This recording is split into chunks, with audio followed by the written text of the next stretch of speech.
अगर आप भी उन्हीं में से एक हैं और इस उलझन को अपनी लाइफ से उखाड़ फेंकना चाहते हो तो सबसे बेस्ट रास्ता है अपनी लाइफ को अलग नजर से देखना। जब तक आप अपनी लाइफ में चल रहे प्रॉब्लम्स को, उलझनों को अपने ऊपर हावी रखोगे तब तक आप कभी भी जीवन को अपने मुताबिक नहीं जी सकोगे। बड़ी से बड़ी प्रॉब्लम में भी अगर लाइफ को उलझनों का घर न समझकर लाइफ की तरह ही जीना है तो सबसे बड़ी जरूरत है अपने एटीट्यूड को चेंज करने की। मैं ये बिल्कुल भी नहीं कह रहा कि खुद के कैरेक्टर को चेंज करो। मैं तो यह सलाह दूंगा कि आप कभी भी अपने कैरेक्टर को बदलने की कोशिश भी मत करो, क्योंकि कैरेक्टर के बदलने से जीवन इतनी तेजी से बदल जाता है कि उससे आने वाले संकटों से निकल पाना नामुमकिन हो जाता है।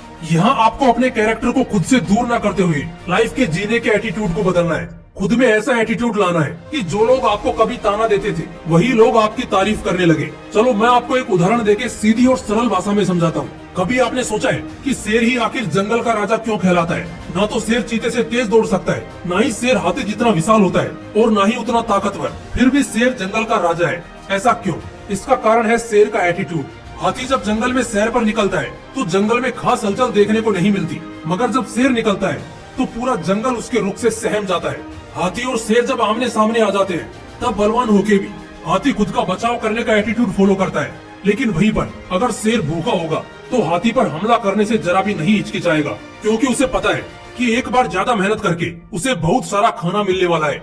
यही तो है एटीट्यूड का कमाल। अगर आपका एटीट्यूड भी शेर जैसा हो तो घंटा फर्क नहीं पड़ता कि आपके ऊपर कितने संकट के बादल मंडरा रहे हैं। आपकी लाइफ पॉजिटिविटी के साथ आगे बढ़नी ही है। इंसानी सभ्यता के हजारों सालों के इतिहास में हजारों बड़े बड़े सम्राट, बड़े बड़े योद्धा आए और चले गए। उनमें से ज्यादातर लोगों ने कोई ऐसा काम नहीं किया कि जिससे कोई उन्हें याद रख पाए, मगर कुछ चुनिंदा योद्धाओं ने मरने के बावजूद अपने काम और अपनी कुछ गजब की विशेषताओं के कारण अपना नाम सदा के लिए अमर कर दिया। जिनमें सबसे पहला नाम आता है भारत के सबसे महान राजा छत्रपति शिवाजी महाराज का। जो कारनामे इन्होंने किए थे, सच बता रहा हूँ, उनको सुनने के बाद रोंगटे खड़े हो जाते हैं। ना तो ये बेहद बलशाली थे और ना ही इनके पास ज्यादा सेना थी। इसके बावजूद उन्होंने मुगलों की हुकूमत को हिलाकर रख दिया था। लेकिन कैसे? इसका सबसे पहला जवाब है शिवाजी महाराज की बुद्धि। वो बहुत बड़े कदकाठी के व्यक्ति नहीं थे, मगर उनके विचार करने की क्षमता और उनकी कूटनीति का कोई सानी नहीं था। कभी कभार होशियार होने के बावजूद इंसान हार जाता है, लेकिन शिवाजी महाराज के पास बुद्धि के अलावा एक और बहुत बड़ी चीज थी, वो था उनका एटीट्यूड। उन्हें कोई फर्क नहीं पड़ता था कि सामने खड़ा दुश्मन कितना ताकतवर है, उसे अपनी कूटनीति से बस धराशायी करना है। उन्हें किसी भी बात का डर नहीं था। इसी एटीट्यूड की बदौलत शिवाजी महाराज ने महान मराठा साम्राज्य की नींव रख दी और आगे जाकर मराठा साम्राज्य इतना बड़ा हुआ कि उसकी किसी ने कल्पना भी नहीं की थी। शिवाजी महाराज की तरह ही अपने एटीट्यूड और बुद्धि की बदौलत इतिहास के पन्नों में एक और योद्धा ने अपना नाम दर्ज करवाया, और न सिर्फ दर्ज करवाया बल्कि अपने नाम को अपने काम से अमर कर दिया।